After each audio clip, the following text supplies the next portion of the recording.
अगर हमें कस्पल चार्ट से हमें पता चलेगा द फंक्शनैलिटी, द डोमेन पर से, ओके। अगर कस्पल चार्ट से डोमेन पता चलता है तो why do we need the D1 chart? It's useless ना, थ्रो इट। D1 चार्ट की जरूरत ही क्या है?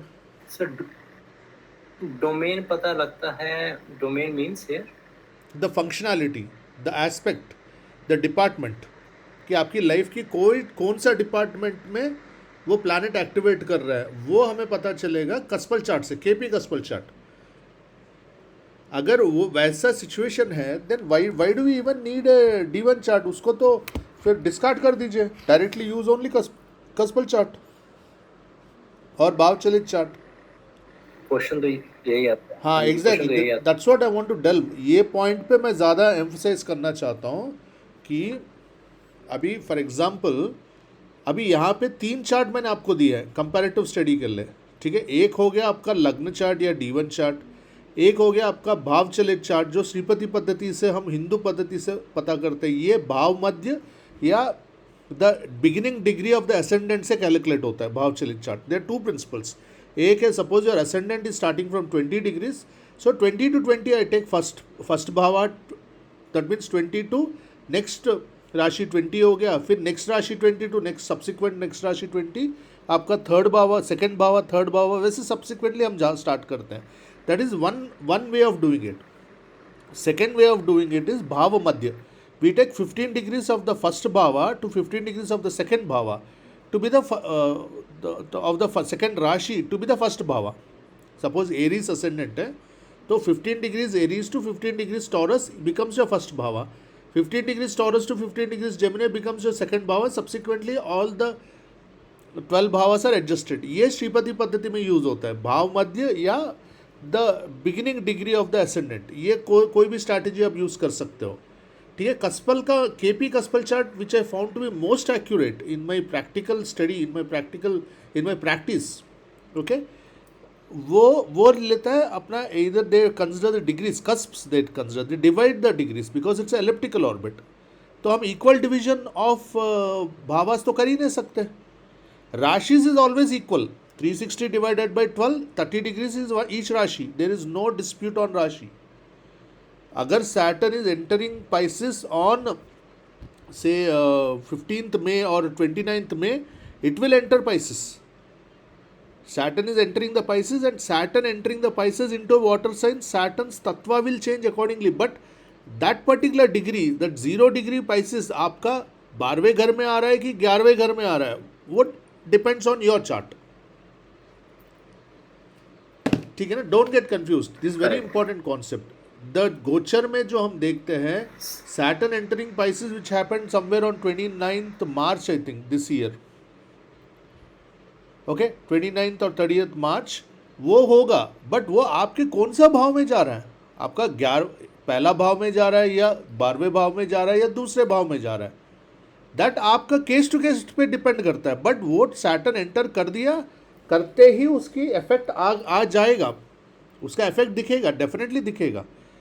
But may be it is आपका 12वें भाव में था तो 12वें भाव में ही कंटिन्यू हो रहा है, 0 डिग्री पाइसिस पे भी आपका 12वें भाव में ही पड़ रहा है, तो 12वें भाव का ही रिजल्ट देगा। बट वाटर रिलेटेड डिसीजेस देगा आपको। 12वें भाव का क्या प्रॉब्लम, क्या कैरेक्टरिस्टिक्स है? इट विल इधर क्रिएट एक्सपेंसेस, फॉरेन ट्रैवल और हेल्थ इश्यूज, हॉस्पिटलाइजेशन, ठीक है। तो तो सैटर्न समझो आपका 10वें घर का स्वामी है, तो वाटर राशि में आते ही आप वाटर ट्रैवल करना, ओवरसीज ट्रैवल करना शुरू कर दिए, क्योंकि आपका ऑलरेडी 12वां भाव चल रहा है। तो यहाँ पे कस्प में चेंज नहीं हुआ, कस्प में चेंज नहीं हुआ, कस्प में may be probably at 12 degrees Pisces it is changing to first bhava, for example I am telling.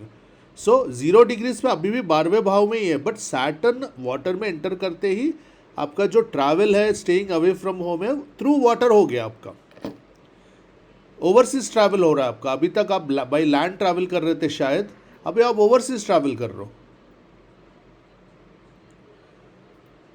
You understanding ना? तो आप ये जो, हाँ, फर्स्ट क्वेश्चन जो आपने पूछा था कि लग्न चार्ट की जरूरत ही क्या है, बिकॉज आई मीन आपको coming KP to that. Chart ज्यादा अच्छा लगता है मतलब एग्जैक्टली एग्जैक्टली सो देखो ये उससे पहले मैं आप यहाँ पे देखिए चलित और केपी चार्ट में देखिए, देखो यहाँ पे एक एक प्लैनेट देख लेते हैं हम, ठीक है। यहाँ पे D1 चार्ट में केतु सेकंड हाउस में है, ठीक है।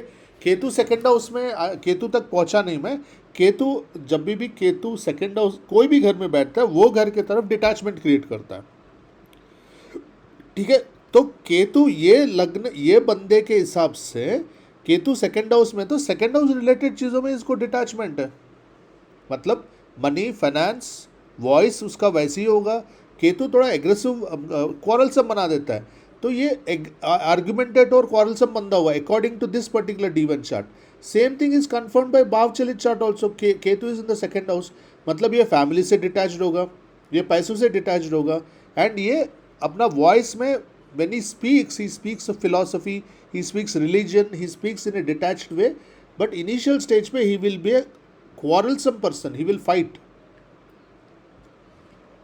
These are the predictions for Ketu in second house, ठीक है। but if I look at the Bhavchalit KP Kaspal chart, okay, Ketu is coming to the first house and this person is extremely money conscious, extremely attached to the family, वो कोई detached नहीं है। और जब Ketu second house में बैठता है वो बंदा डिटैच्ड बाय माइंड नहीं बाय बॉडी भी हो जाता है, वो बंदा दूर चले जाता है फैमिली से। Ketu in the second house, Ketu in the 8th house, that fellow like for example there is no divorce, there is no separation, but for example the father is working in Dubai, middle east में हम देखते हैं ना once in a year दे कम, ठीक है। Second house जब केतु आता है वो पैसे के लिए ज़्यादा अटैच्ड नहीं रहता है, वो अपना फैमिली से दूर चले जाता है, वो डिटैच्ड नहीं रहता, मेंटली फिजिकली भी चले जाता है, क्योंकि लग्न is physicality, moon is mentality. समझिए लग्न से दूसरा भाव है तो फिजिकली ही मूव अवे, पैसे से दूर रहेगा, पैसे से डिटैच। बट ये जो पर्सन नेटिव है वो definitely is a very money minded person, extremely money minded person. तो ये प्रिडिक्शन रॉन्ग हो गया ना हमारा, Ketu in the second house is wrong.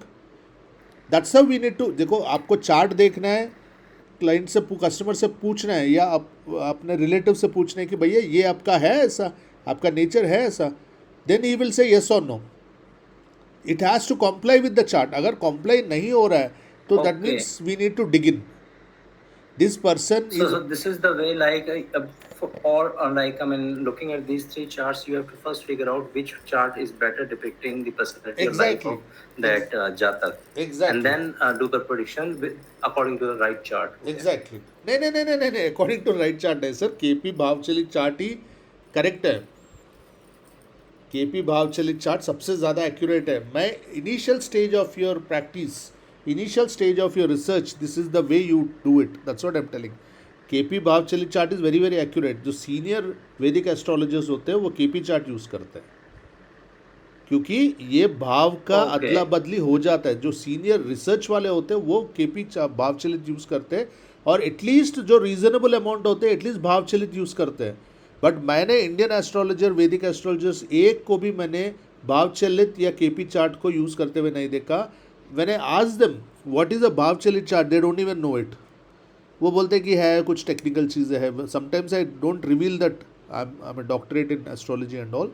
So sometimes I merely pretend to be a customer, a layman in astrology, and ask, sir ये भावचलित क्या है? उसको पता ही नहीं होता। He doesn't know what is भावचलित. He only looks at गोचर, गोचर में ये चल रहा है, ये चल रहा है, दशा ये चल रहा है, खत्म प्रिडिक्शन। ये मोस्ट कार्डिनल मिस्टेक है। इसीलिए वैदिक एस्ट्रोलॉजी, पराशरी एस्ट्रोलॉजी में prediction rate is 60%, because fundamental error यहाँ पे हो गया। सेकेंड फंडामेंटल एरर हो गया, you are not considering a divisional chart. See if you want to learn Parashari astrology then you have to get into divisional charts. अगर आपको next advance course में नाड़ी में जाना है या केपी में जाना है तो ये बेसिक तो सबके लिए अप्लीकेबल होगा जो अभी हम कर रहे हैं। अगर आपको पराशरी में जाना है तो judgement should not be given only based on D1 chart और cuspal chart. You have to look at the KP cuspal chart, also the divisional chart, and event has to comply by both the charts. ये second fundamental error है जहाँ पे astrologers make a mistake, they don't get into it, because ये पूरा mathematical है, completely mathematical. Sometimes you have to even calculate the percentages and probabilities and all. ठीक है। तो Ketu, this person is, but this person is an extremely detached person by himself. ये बंदा by nature he is a detached person, ठीक है ना। अब यहाँ What are देखिए, the characteristics of the person when you say is self देखो detached जब person as Ketu per Lagna? Ketu लग्न में बैठ जाता है या चंद्र के साथ बैठ जाता है क्लोज कंजंक्शन में, डिग्री इज वेरी इंपॉर्टेंट, ठीक है। जब लग्न में, मतलब हमने कंफर्म कर दिया कि D1 चार्ट में, केपी कस्पल चार्ट में केतु फर्स्ट हाउस में, फर्स्ट भावा में ही आ रहा है, which is is lagna is body. This person is an extremely detached spiritual person, but on the exterior is a quarrelsome person, ठीक है। लड़ाकू है, लड़ाकू पर्सन है ये। बट जैसे जैसे आप उससे बात करोगे, ये वैसे बहुत अच्छा इंसान है। Initially he'll be quarrelsome, but later on he'll be गुस्सा ज्यादा आता है, yes, like गुस्सा Durvasa ज़्यादा Rishi, आता है, like he's abusive, a saint, but हाँ अब्यूजिव ज़्यादा होता है ये बंदा। बट वैसे ये हाईली डिटैच्ड पर्सन है। ही, मतलब he is a detached person, spiritual person. And even Ketu जब आता है आपको लग्न में या चंद्र के साथ, आपको ओकल्ट और आपको एस्ट्रोलॉजी पे इंटरेस्ट रहेगा, आप मानोगे एस्ट्रोलॉजी, तो ये सब कैरेक्टरिस्टिक्स आ जाएंगे। शनि जब लग्न में आ जाता है वो पेसिमिस्टिक बन जाता है लाइफ के तरफ। अगर शनि अच्छी डिग्निटी में नहीं है, मतलब इट इज़ इन ए शत्रु राशि और डिबिलिटेशन, ठीक है, देन ये पेसिमिस्टिक बन जाता है। जब केतु आता है पेसिमिस्टिक नहीं रहता, वो पॉजिटिव रहेगा, but he is a detached person, उसको फर्क नहीं पड़ता। केतु लग्न में या चंद्र के साथ जब बैठ जाता है, वो अकेला रह सकता है, सोशल रह सकता है, 5 स्टार में रह सकता है, रोड पे सो सकता है, it doesn't matter for him, ठीक है। बट केतु अगर, जैसे सैजिटेरियस में केतु ठीक है, बट अगेन देखिए सैजिटेरियस में केतु नहीं है यहाँ पे, अंडरस्टैंड, ये 9 में केतु और सैजिटेरियस में केतु नहीं है, केतु मकर में है, केतु मकर में है, बट है 9 भावा में। क्योंकि ये 9 जो लिखा हुआ ना, ये जो पहला भाव है, इसमें आधा हिस्सा मकर आ गया यहाँ पे। क्योंकि देखो 9 के बाद 10 नहीं है केपी में, देखिए 11 है। थोड़ा बहुत केपी का आप इंट्रोडक्शन कर रहा हूँ, because I want you to look at master KP cuspal chart, only cuspal chart, not sub lord, वो अलग कोर्स है, वो नक्षत्र लॉर्ड, सब लॉर्ड, वो सब अलग हो जाएगा। बट केपी कस्पल चार्ट की हद तक 9 के बाद 10 नहीं है, 10 is absorbed in this particular 9 only. और यहाँ पे भी देखिए 9 ही है, यहाँ पे भी, यहाँ पे 9 है, यहाँ पे 9 है। Are you seeing? क्योंकि कई बार कस्पल कैलकुलेशन में वो पूरी मकर राशि मिस हो जाता है, यहाँ पे जो राशि है वो मिस हो जाता है, वो पूरी, मतलब देखो सैजिटेरियस में 2 राशि में बटा हुआ है। यह देखिए Sagittarius is divided into two halves, one falling in the 12th, one falling in the first. Don't get confused by this. Don't worry about it. I am not qualitatively measuring the planet and the Rashi here. I am only looking at this is the first bhava. That's it. But which Rashi it is sitting in, Ketu sitting in Makar, those principles apply to him.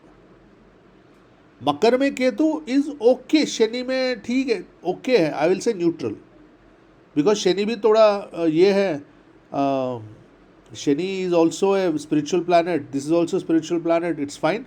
But Shani is a karma oriented planet and Ketu is not karma oriented. Ketu says you go on tip of the mountain and do meditation. Shani says that you move your ass and work hard, कर्म करो. तो वहाँ केतु की जो fundamental difference आ गया उसको, तो केतु इतना कंफर्टेबल नहीं है. And Makar is the house of profession, ultimate house of profession, सबसे एक्टिव एनर्जेटिक हाउस है वो, ठीक है ना. तो मैं आऊँगा, I come to that, I come to D1 chart importance, I come to it, but first understand the positioning, ठीक है. यहाँ पे देखिए Saturn Mars, this person was predicted many years ago, whenever Saturn Mars are there in the 10th house, generally mechanical engineering में जाते हो बंदा.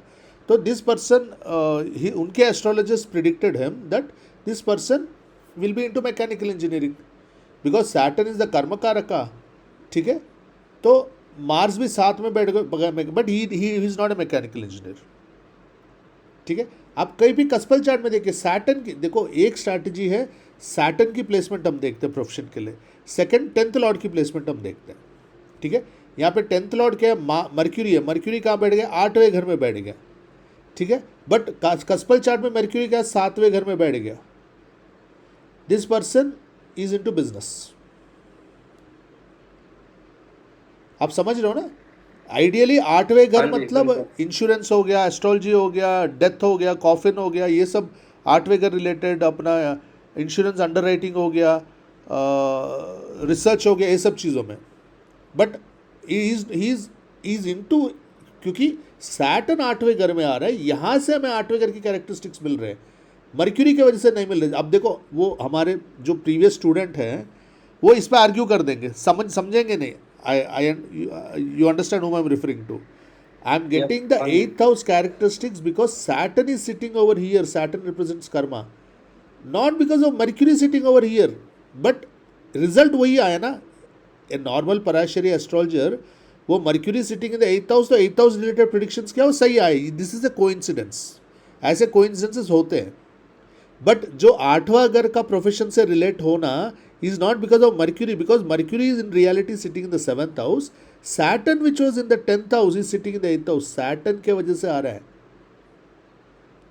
क्योंकि प्रोफेशन हम दो चीज़ के ओके हिसाब से देखते हैं, प्रोफेशन टेंथ लॉर्ड देखते हैं, सैटर्न देखते हैं। In isolation you look at Saturn, Saturn में भी फिफ्थ लॉर्ड और लग्न लॉर्ड और second Lord, don't care Saturn कहाँ बैठा, उस हिसाब से प्रोफेशन होगा।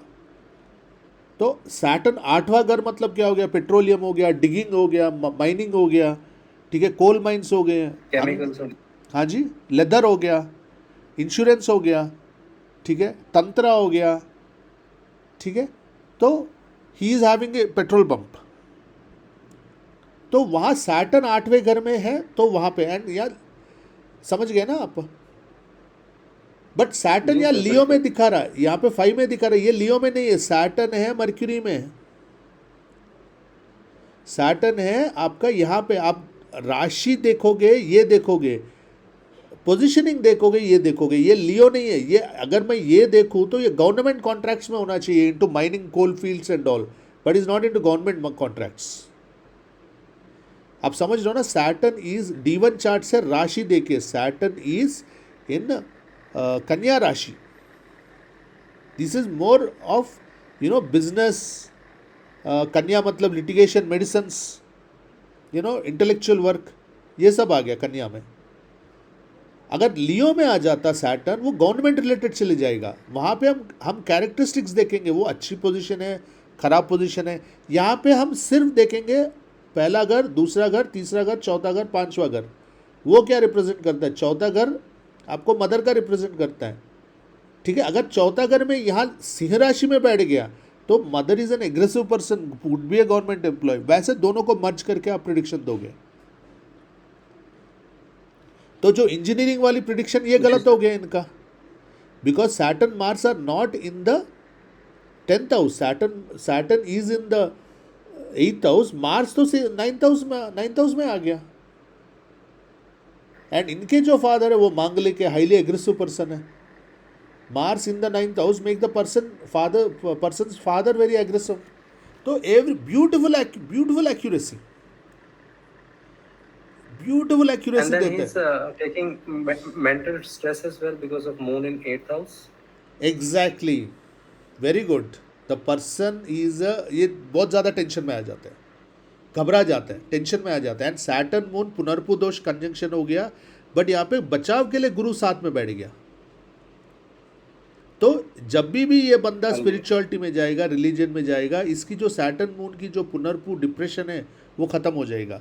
But if he doesn't meditate और if he doesn't do religious deeds, और इवन आठवां घर एस्ट्रोलॉजी भी ये नहीं, जब तक एस्ट्रोलॉजर के पास जाएंगे नहीं, इनको एस्ट्रोलॉजर के पास जाते ही finds peace in his life. आप कई बार होता ना, आप हॉस्पिटल जाते ही आपने मेडिसिन भी नहीं लिया, you have just entered the premises, you start feeling better. तो यही होता है, एस्ट्रोलॉजर को फ़ोन लगाते ही आपको पीस मिलता है। ये आठवां घर या केतु का रेमेडी है। तो this person is regularly in touch with me. ये वैसे बहुत घबरा जाने वाला बंदा है, टेंशन में आ जाने वाला बंदा है। ये चंद्र सिंह राशि में नहीं है, you have to understand. Chandra Singh राशि में नहीं है, चंद्र है, हाँ सॉरी, चंद्र यहाँ पे, this is a coincidence. Moon is in Leo, but don't look at this 5, look at this 5। आप समझ रहे हो ना, बहुत important fact. I remember last time आपने बोला था कि ये राशि नहीं देखनी है केपी चार्ट में, राशि लगन से देखनी है। Don't consider this as a rashi, just look at the bhava. कौन सा 8वें भाव में, ये सिंह राशि को मत देखो आप, क्योंकि यहाँ पे देखो 4 मिसिंग है, यहाँ पे 3 और 5 के बीच में 4 है ही नहीं। तो इसमें राशि हम नहीं देखते, इसमें सिर्फ देखते हैं कि 8वें घर में है। हाँ, यहाँ पे देखिए very important point, Venus is in the 7th house, दिग्बली हो रहा है यहाँ पे वीनस, बहुत अच्छा मैरिड लाइफ होना चाहिए, फैंटास्टिक पोजीशन वीनस, ठीक है। मर्क्यूरी भी ठीक है, mercury is a friend of Venus, positioning भी ठीक है, तो इसकी मैरिड लाइफ बहुत अच्छी होनी चाहिए ना। वीनस दिग्बली, Venus generally acts fantastic in, because natural 7th house is Libra, 7th house में Venus acts very good, friendly sign पे, वेरी गुड मैरिड लाइफ। तो all the astrologers predicted very good married life. This person has erectile dysfunction problem. Why? Because Venus is sitting in the 6th house. Venus is in males, your virya, semen, your sexual performance. Venus and Mercury you have to see. अगर Venus Mercury hit है, बंदे का sex नहीं रहेगा life में। And wife is kind of a dominating over her. Wife के लिए ये, हाँ यस, ये देखो वाइफ के लिए ये नहीं देखना, यहाँ से क्या दिख रहा है, वाइफ बहुत सुंदर है, ठीक है ना, वाइफ बहुत इंटेलेक्चुअल है, ठीक है। बट ये देखो, यहाँ देखो वाइफ इंटेलेक्चुअल है, because Mercury is there, sun is there, Budhaditya yoga is there, that's what I am telling you. आपको जो योग कहाँ से आ रहा है वो आपको पकड़ना है, वो जड़ पकड़ना है, नहीं तो आप रॉन्ग डायग्नोसिस दे दोगे आप। यहाँ पे बंदा वीनस बहुत अच्छा मैरिड लाइफ, सेक्सुअल लाइफ होना चाहिए, but this person has Venus is in the 6th house. So marital disputes are there, but not major, but marital disputes are there and sexual problems are there. क्योंकि Venus 6वें घर में बैठ गया, 6वें घर में Venus बैठ जाने से इवन, एंड अगर आप देखो 11वां घर का भी स्वामी वीनस है, कहीं ना कहीं भावत भावम में Venus is also bringing illness. See, Venus is the most malefic planet over here, 6th lord and 7th and 11th lord, bhavat bhavam में 7th, I think I told you this, bhavat bhavam 6th from 6th, हाँ जी। तो ये illness का कारक है ये। तो इनको कमर दर्द, लोअर बैक का प्रॉब्लम, कुछ लोअर बैक के जो ऑर्गन्स होते हैं अपना इंटेस्टाइन्स, किडनी, इनका थोड़ा इश्यू है, सेक्सुअल प्रॉब्लम्स है। बट अगर मैं यहाँ से देखूँ वीनस सिटिंग इन द, मतलब 6th Lord sitting in the 7th house, ठीक है, तो ये आप बोलोगे कि चलो वाइफ का थोड़ा सा इशू है क्योंकि 6वां घर वहाँ बैठ गया भैया, एंड बट बंदे का सेक्सुअल लाइफ बहुत अच्छा है, but that is not, that is wrong. यहाँ पे देखो, देखो इवन चलित चार्ट में देखो, वीनस 6वें में आ रहा, वीनस 6वें में आ रहा, मंगल 10वें में आ रहा, यहाँ मंगल 9वें में शिफ्ट कर दिया, यहाँ पे शनि आपका 8वें में आ रहा है, 9वें में आ रहा है, शनि यहाँ पे 8वें में शिफ्ट कर दिया। Even bhava chalit chart and KP chart there is a difference. That's why I'm telling you, don't go by Bhavchalit chart, because the person's father is not Jupiter, Moon and Saturn conjunction. The person's father is a Mars conjunction, because मैं काफ़ी सालों से इनको consult कर रहा हूँ। I know the person's father. Lot of problems and very is a typical Martian. The person का जो father है typical Martian है, Mars energy है। Jupiter Moon गजकेसरी योग हो गया, वो नहीं है father। इनका गजकेसरी योग यहाँ बन रहा है 8वें घर में सैटर्न होने से, पेट्रोलियम का बिजनेस बहुत अच्छा चल रहा है इनका, and he believes a lot in astrology, खुद भी आधा सीख लिया मेरे से इन्होंने। आप समझ रहे हो, बहुत फर्क, मतलब देखो कितना फर्क पड़ गया। एंड यहाँ पे सूर्य राहु है, यहाँ ग्रहण योग है, डेफिनेटली सूर्य राहु ग्रहण योग यहाँ पे हो गया, बट सूर्य 8वें घर में, नॉर्मल पंडित क्या बोलते हैं, सूर्य 8वें घर में हो गया, दोष लग गया। भैया सूर्य 8वें घर में नहीं है, सूर्य 7वें घर में है, सूर्य 7वें घर में। तो यहाँ पे बिजनेस के लिए गवर्नमेंट से लिंक आ रहा है, कहीं ना कहीं थोड़ा बहुत सपोर्ट फादर से, बिजनेस गवर्नमेंट से, यहाँ से लिंक आ रहा है सूर्य होने से। And the wife of this native, यहाँ से मैं प्रिडिक्ट करूँ तो she is very beautiful and intellectual, that's it. But यहाँ से मैं प्रिडिक्ट करूँ she is slightly dominating, very intelligent, beautiful and very practical, because Rahu, Mercury, Sun makes the person dominating, ठीक है। Sun, बुधादित्य योग, Sun and Mercury, whenever whoever has this योग, that person becomes intelligent, ठीक है। and Rahu यहाँ बैठ जाने से the person becomes worldly wise and smart, and all these characteristics are there in that person's wife.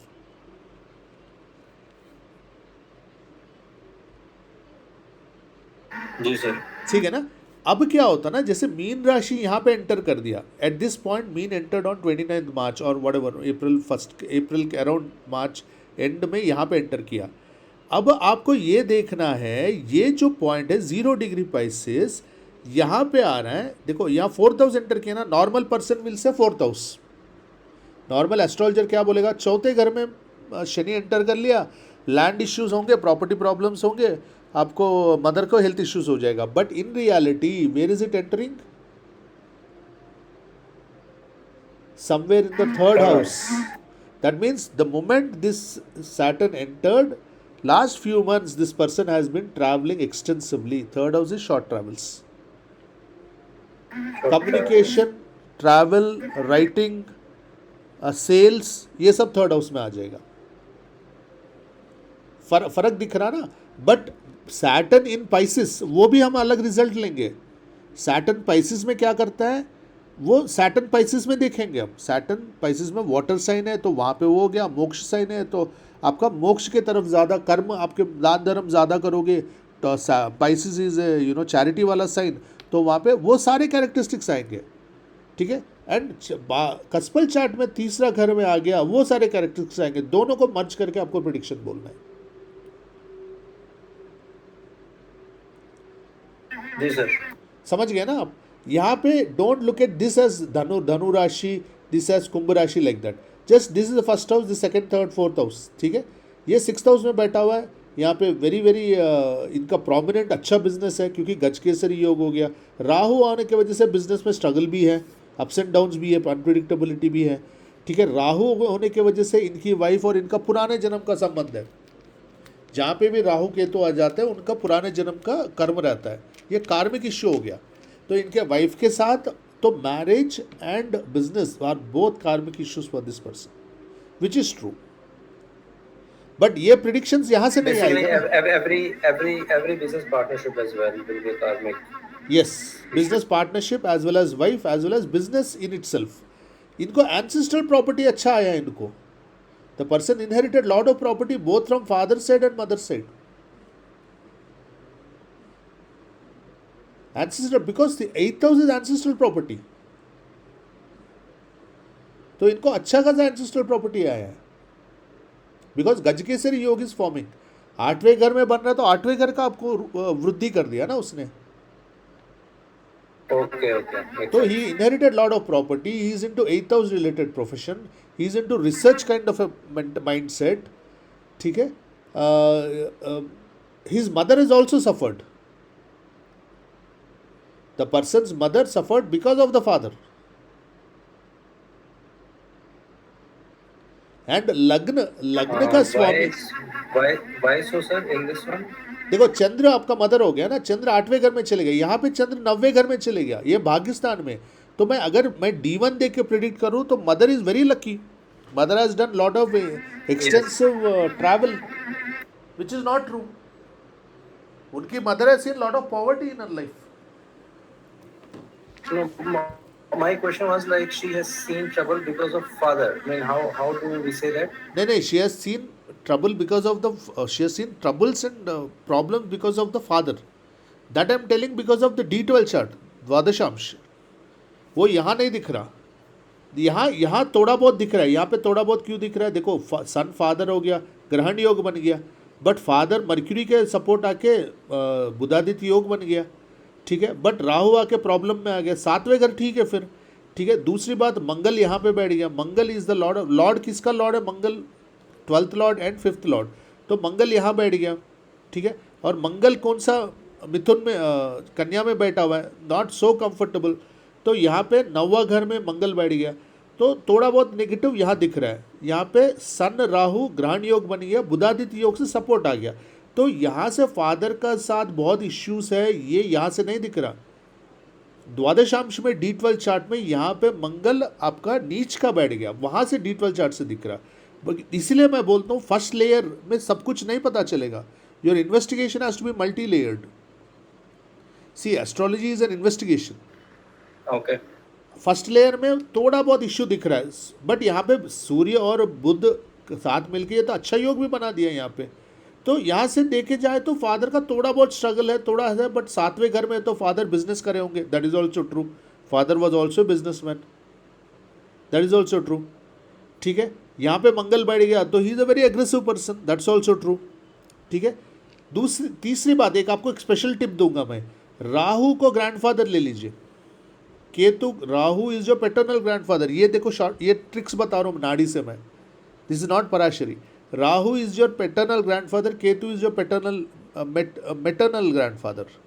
His grandfather was a high positioned government official, income tax commissioner, grandfather. क्योंकि देखो Rahu if grandfather हो गया ना, सूर्य और बुध, बुधादित्य योग form हो गया। ठीक है, बुधादित्य योग फॉर्म हो गया, एंड सूर्य गवर्नमेंट हो गया, मर्क्यूरी इनकम टैक्स हो गया, accountancy is mercury. So and Rahu is the grandfather. So grandfather को जब करना है, राहु को छुपा दीजिए। ये दो बाकी दो प्लैनेट की कैरेक्टरिस्टिक्स बताइए आप। इफ आई सी, यहाँ पे 3 हो गया, यहाँ पे फादर हो गया, ग्रैंडफादर हो गया, अंकल हो गया, मैटरनल अंकल हो गया, मर्क्यूरी।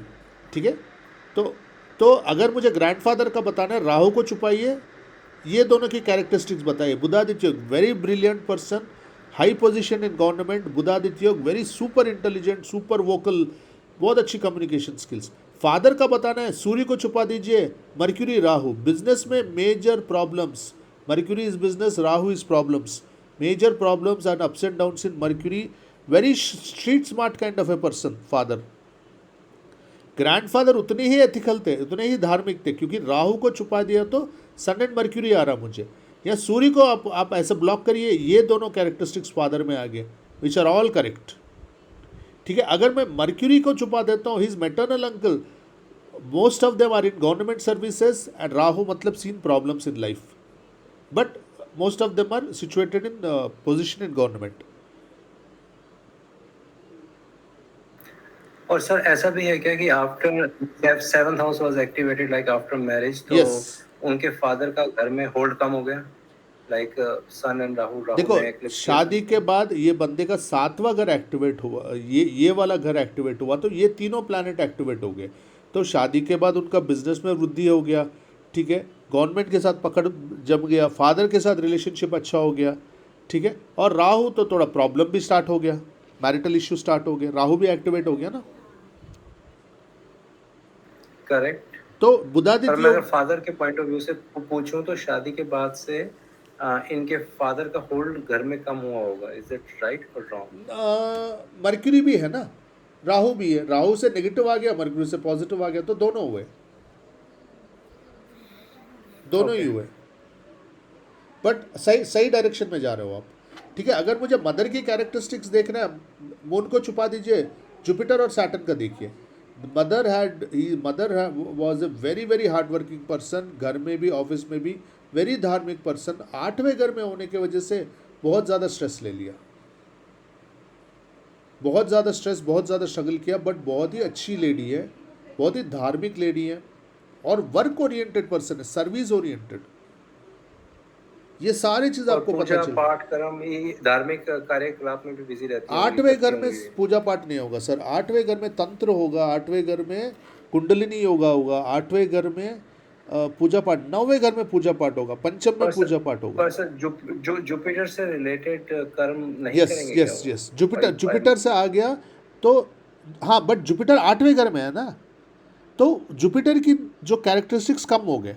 वैसे रिलीजियस है but not very religious, not very religious, क्योंकि देखो मून के पीछे राहु बैठा हुआ है, राहु की सेकेंड एस्पेक्ट पड़ रहा है यहाँ पे। राहु की सेकेंड एस्पेक्ट जब भी पड़ता है बंदा इरिलीजियस बन जाता है। And this person it's a love marriage, and the person also different caste, wife is from a different caste. समझ गए ना? अभी हम ये देखेंगे what is the meaning of D1 chart. D1 chart की क्या प्रोमिनेंस है? अगर कस्पल चार्ट से हम फंक्शनैलिटी देख रहे हैं, भावा देख रहे हैं, तो D1 चार्ट को लेके क्या करना है? अब पॉइंट ये है ना, सपोज सैटर्न 8वें घर में पड़ रहा है, 8वें घर में सिंह राशि में नहीं है, ये 8वें घर में ही है, इसमें आप राशि मत देखिए। यहाँ पे सैटर्न अगर समझो नीच का हो गया, समझो 8वें घर में, यहाँ पे सैटर्न D1 में नीच का हो गया और कस्पल चार्ट में 8वें घर में पड़ गया, then he will have very negative effects from the 8th house, not from the 10th house. That's why we have to merge both things and see. ठीक है ना. फॉर एग्जाम्पल मर्क्यूरी मिथुन में आके it is in a decent position, क्योंकि Mercury and Venus are good friends. जो positioning है, the ground in which it is there, that ground is a friendly ground. This is the area, this is the ground. Venus is playing in the home ground, तो it is fine, it is happy. But भाव में 6वें घर में चले गए तो damage is not so bad for this person. Damage is not so bad. Okay all. But यहाँ पे देखिए 6वां घर का लॉर्ड 6वें घर में आ गया, बट स्वराशि में नहीं है. ये 6वें घर का लॉर्ड 6वें घर में आ गया, स्वराशि का नहीं है. तो कोर्ट केस इश्यूज भी इनके बिजनेस में हुए हैं.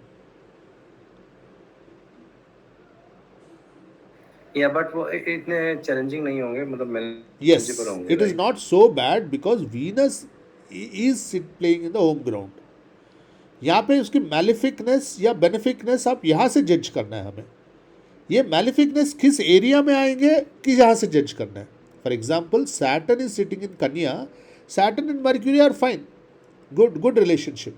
एंड यहाँ पे आप देखिए Saturn is at 1 degree, Mars is at 28 degrees. यहाँ पे सैटर्न के ऊपर मार्स का कोई भी इन्फ्लुएंस नहीं है कंजंक्शन में. Very very important.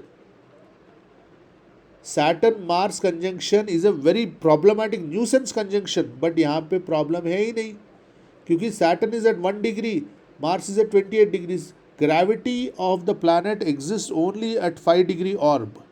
जब 5 डिग्री क्रॉस कर देता है, 3 डिग्री क्रॉस कर देता है, उसका कम हो जाता है. मैक्सिमम 8-9 डिग्री तक थोड़ा बहुत इन्फ्लुएंस रहेगा, 10 डिग्री के ऊपर इन्फ्लुएंस नहीं रहेगा प्लैनेट का. The difference between degrees, that's what you are saying. Yes, the degree and the positioning in the Rashi we see from D1 chart, which is of vital importance. For example, Saturn, Moon, Jupiter conjunction is happening over here. So Saturn, Moon, Punarpu dosh is there. Moon, Jupiter, Gajkesari dosh is, Gajkesari Yog is there, which is extremely auspicious. Saturn, Moon extremely negative. ठीक है. अब आप देखिए, आप यहाँ देखिए, moon is at 27 degree, Saturn is at 1 degree. Moon और Saturn के बीच में कितना फासला है? 4 degrees. 4 degree. And Jupiter is at 20 degrees, moon is at 27 degrees. इन दोनों के बीच में फासला 7 डिग्रीज है. तो moon is more toward Saturn rather than Jupiter. अगर मून जुपिटर के तरफ होता, he would be very optimistic person, okay, extremely positive, extremely religious. But moon Saturn के तरफ है, तो मून के ऊपर सैटर्न की इन्फ्लुएंस ज़्यादा हो गया. यहाँ पे जब मैं देख रहा हूँ, डिग्री यहाँ नहीं दिखेगा, डिग्री मुझे यहाँ देखना पड़ेगा. तो सैटर्न मून जुपिटर कंजंक्शन में सैटर्न एंड मून का ज़्यादा पुनर्पु ज़्यादा हो गया. ये थोड़ा नेगेटिव, थोड़ा डिप्रेशन में ज़्यादा होता है. बट 7 डिग्री भी कम नहीं है, 7 डिग्री इज क्लोज प्रॉक्सिमिटी. तो जुपिटर कहीं ना कहीं उसको कॉम्पनसेट कर दे रहा. बट यहाँ Jupiter instead of 20 degrees, if it is at 15 degrees, this person would have been an extremely negative person and would have even tried to commit suicide, because moon itself in 8वां घर is a problem. Shani उसके साथ बैठ जाना और भी problem, degree wise close हो जाना और भी प्रॉब्लम. ये सुसाइडल टेंडेंसी कर देता है. ओके, आप समझ रहे हो ना. डिग्री हमें देखना है यहाँ से, ठीक है. डिपार्टमेंट देखना है यहाँ से. यहाँ पे शनि 8वां घर का डिपार्टमेंट एक्टिवेट कर रहा है, चंद्र 8वां घर का डिपार्टमेंट, जुपिटर 8वां घर का डिपार्टमेंट एक्टिवेट कर रहा है, ठीक है. बट आप ये देखो सैटर्न, मून और जुपिटर में हाउ क्लोज आर दे. किसका? डीएनए, जैसे change which happens at DNA level. That is the reason every chart is unique, because थोड़ा डिग्री में इधर उधर हो गया, फर्क पड़ गया आपको. समझ रहे हो ना. आप सिर्फ प्लैनेट की डिग्री वाइज देख के बता सकते, don't even have to look at the bhava. Moon and Saturn 4 degree के फासले में, बट नॉर्मल एस्ट्रोलॉजर्स देखेंगे सैटर्न 10वें घर में, मून 9वें घर में, कोई बात नहीं, बहुत अच्छा. मदर इज वेरी धार्मिक, फादर इज वेरी धार्मिक. Not at all. Mother is धार्मिक because Jupiter is sitting over here at 7 degree proximity. Because of Jupiter धार्मिकनेस इज कमिंग, बट राहु पीछे से एस्पेक्ट करके वो धार्मिकनेस कम कर दे रहा। आठवें घर में वैसे ही बंदा धार्मिक नहीं रहता, वो तांत्रिक रहता है थोड़ा बहुत, तंत्र मंत्र सिद्धि ब्लैक मैजिक। मदर का इंक्लिनेशन इस भाव के जो कार्य क्षेत्र है उसमें ज्यादा है। यस, ठीक है ना। बट ऑल्सो मदर एंड सन दोनों ही थोड़ा नेगेटिव है, पेसिमिस्टिक है थोड़ा सा, क्योंकि देखो सैटर्न की प्रॉक्सिमिटी आ गया ना, सैटर्न आ गया तो आठवां घर वैसे ही फिलॉसफी और नेगेटिव थिंकिंग का घर हो गया।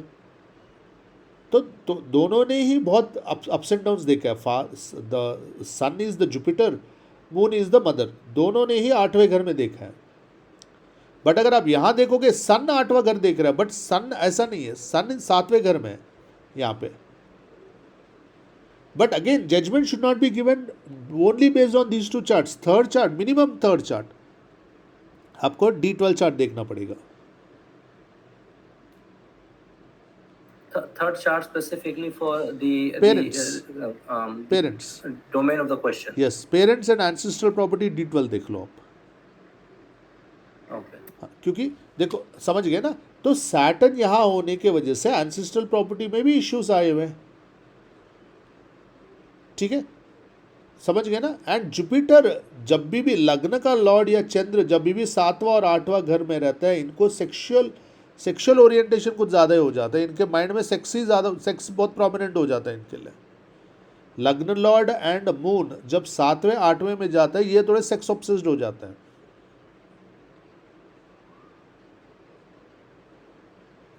Not in negative way.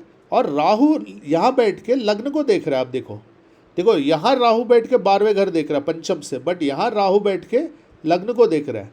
तो राहु जब राहु की आ जाती है, वो बंदा वैसे ही थोड़ी ऑब्सेसिव हो जाता है, समझ गए ना। यहाँ पे हम देख रहे हैं इनकी ज्यादा ऑब्सेसिव है इनके लिए। यस ही इज, देखो राहु जहाँ बैठता है, you are passionate about that particular department. He is very passionate about his business, he is very passionate about his wife. Ketu जहाँ बैठता है वो डिटैच्ड हो जाता है, वो अपने ऊपर डिटैच्ड रहता है। He is a basically detached person. देखो Ketu shows your area of detachment, Rahu shows your area of attachment. तो this person is extremely obsessed with his business and money minded person है, बहुत ज़्यादा, बहुत कंजूस, बहुत money minded, and of course about wife and about sex also. He is indulged, indulgences भी है। Sir the doubt here is, आपने अभी ये बोला कि he is obsessed with for the business and wife, yes, but इस case में when we talk about like 7th house, तो उसमें वी मेंशन कि इनकी wife like due to Mercury will be good in speaking, and Rahu है तो she will have expansion of the desires as well. Yes. I mean, किस case में like I'm looking at the characteristics of the person himself, and in which case I'm looking at the characteristics of the wife. I mean, भाव एक ही है यहाँ पे. I mean, is it like, I mean, जब मैं राहु को देख रहा हूँ, I'm like looking at the wife itself, देखो, it's like हाँ बिल्कुल सही। देखो क्या होता है ना, सातवें घर में जो ग्रह बैठता है ना, they are giving a 180 degree aspect to the lagna. देखो हस्बैंड वाइफ में सिमिलैरिटीज रहते हैं, you see that like attracts like, you get attracted to the same kind of person. मैंने ये देखा है कि लड़के की चार्ट में भी राहु केतु नीच के, लड़की की चार्ट में भी राहु केतु नीच के, that is their point of attraction, ठीक है ना। ये एक जो किंक रहता है, जो अट्रैक्शन रहता है, ये हस्बैंड वाइफ में ये चीज़ें होती हैं, वो they get attracted towards each other like that. तो सातवें घर के साथ प्रॉब्लम ये है, जो यहाँ पे sun Mercury Rahu, these 3 qualities are predominant in the wife, but ये कहीं ना कहीं यहाँ पे भी देख रहा है। तो हस्बैंड के ऊपर भी ये क्वालिटीज़ आ रहे हैं डेफिनेटली, बट राहु की हम एस्पेक्ट नहीं लेते, राहु की 7th एस्पेक्ट नहीं लेते हम, क्योंकि केतु बैठा हुआ ना, एक रेट्रोस्पेक्टिव हो गया, एक तरह से एक रिफ्लेक्शन हो गया, मिरर रिफ्लेक्शन। तो वाइफ की क्वालिटीज के लिए आप ये देखो, इसमें तो he should be like not so attached with the wife. नहीं, देखो वाइफ की कैरेक्टरिस्टिक्स के लिए 7th हाउस देखो, पर्सन की कैरेक्टरिस्टिक्स के लिए फर्स्ट हाउस देखो, और लग्न कहाँ बैठा हुआ वो देखो, चंद्र कहाँ बैठा हुआ वो देखो। देखो चंद्र और लग्न का लॉर्ड बैठा हुआ 8वें घर में शनि के साथ, ये थोड़ा negative pessimistic kind of a person हो गया, थोड़ा फिलोसॉफिकल काइंड ऑफ पर्सन हो गया। 8वां घर मतलब सेक्सुअल ओरिएंटेशन प्रॉब्लम हो गया। एंसेस्ट्रल प्रॉपर्टी पे बहुत ज़्यादा इनको नज़र है। He is into petroleum business, पूरा फोकस पेट्रोलियम बिजनेस पे।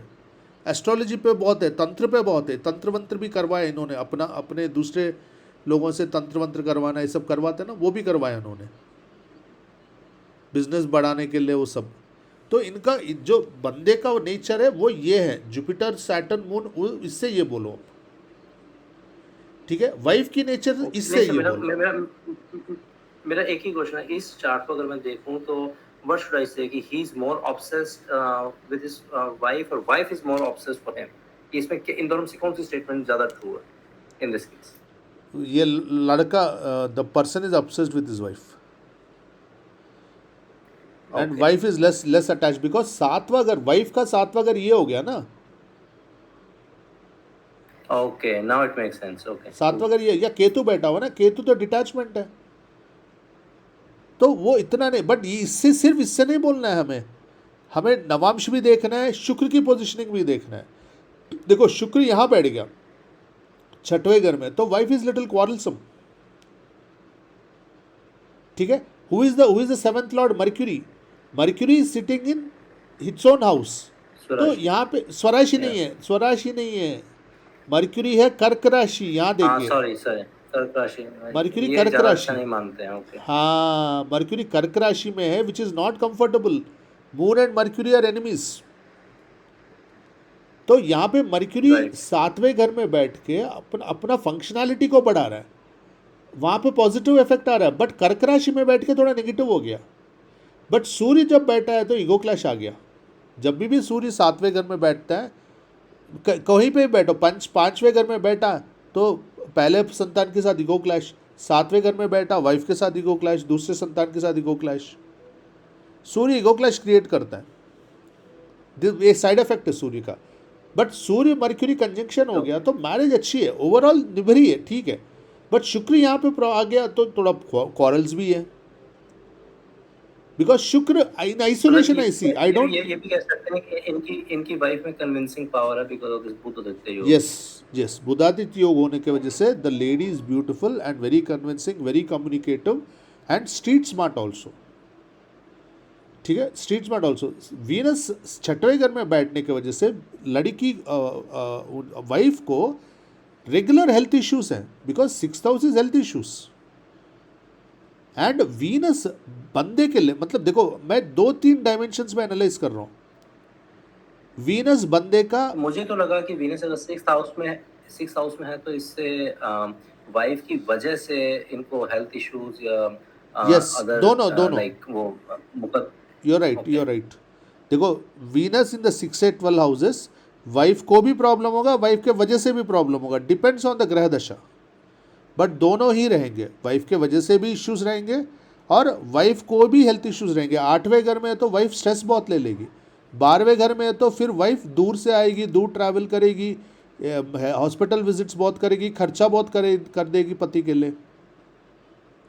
तो दोनों ही अप्लीकेबल है, यू आर राइट, ठीक है। बट उसके साथ साथ ये भी देखना चाहिए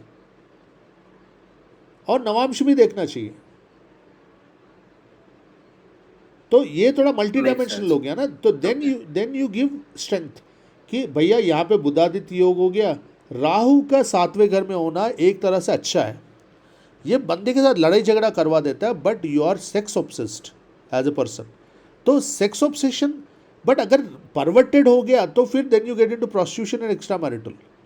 7वें 8वें में राहु खराब हो गया, बट यहाँ पे बुधादित्य योग आके बचा लिया।